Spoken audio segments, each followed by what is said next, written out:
All right, let's just get right into it.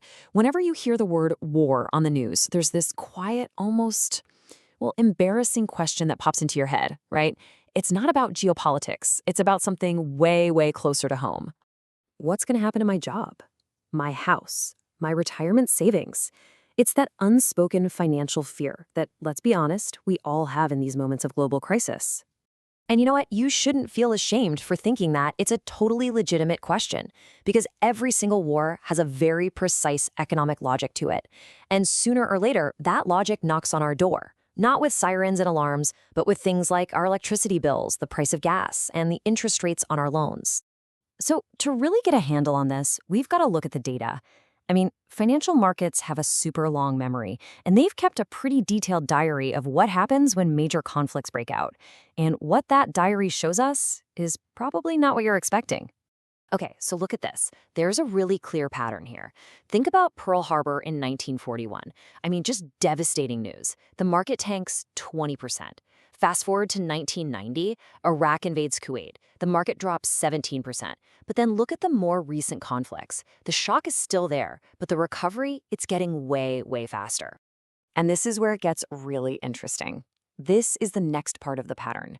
1 year after that huge 20% drop from Pearl Harbor, the market was actually up 11%.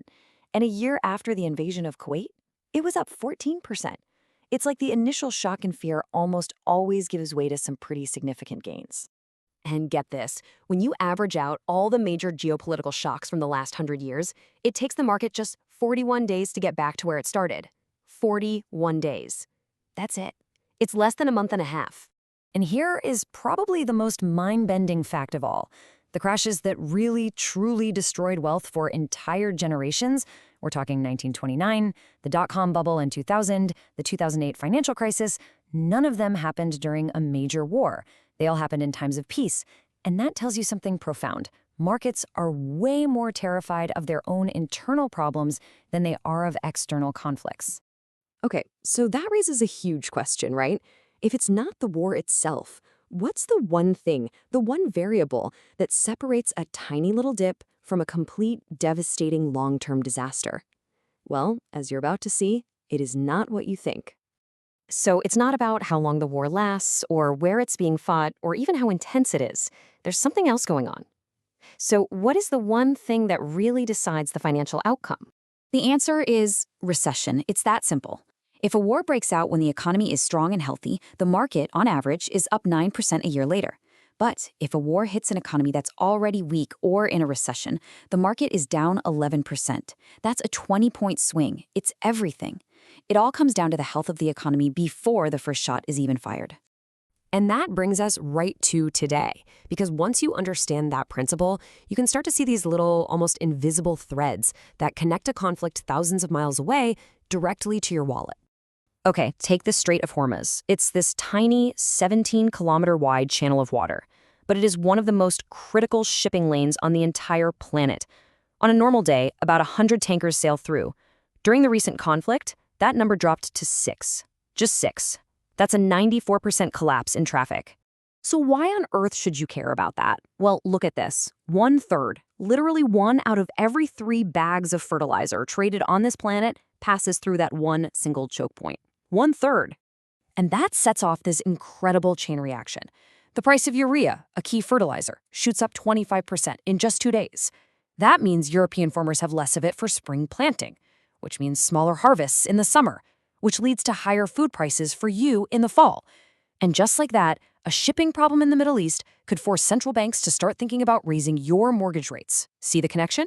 This is so incredibly important right now because the global economy, especially in the US, is already showing these little signs of weakness. We're seeing some weirdness in the employment numbers, retail sales are struggling. These aren't flashing red lights for a crash, not yet, but they're signs of a slowdown. And that makes the whole system much more vulnerable to a shock, like a sudden spike in oil prices. And this brings us to the real enemy of the market. It's not bombs, it's not battles, it's uncertainty. And to really feel its power, we have to go back in time to one of the absolute strangest moments in all of financial history. August 1914, World War I is breaking out. And the New York Stock Exchange does something it had never done before and has never done since. It just closed.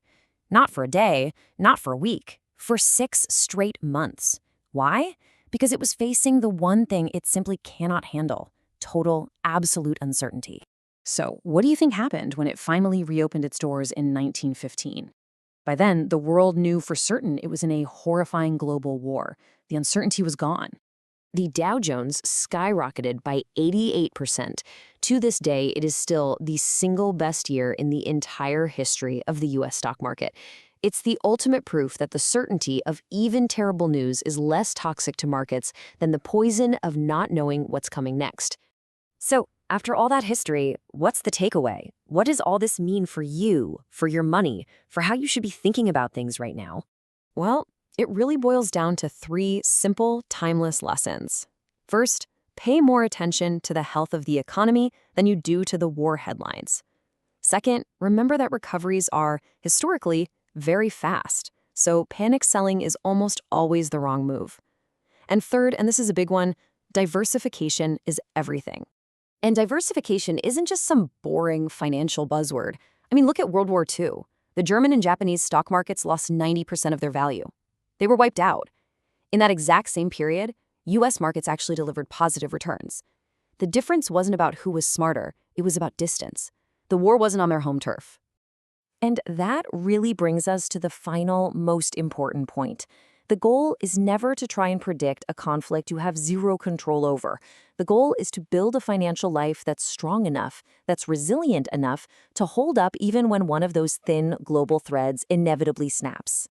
At the end of the day, it's about being prepared versus being surprised. And it's a really good question to ask yourself. Which side of that line are you on?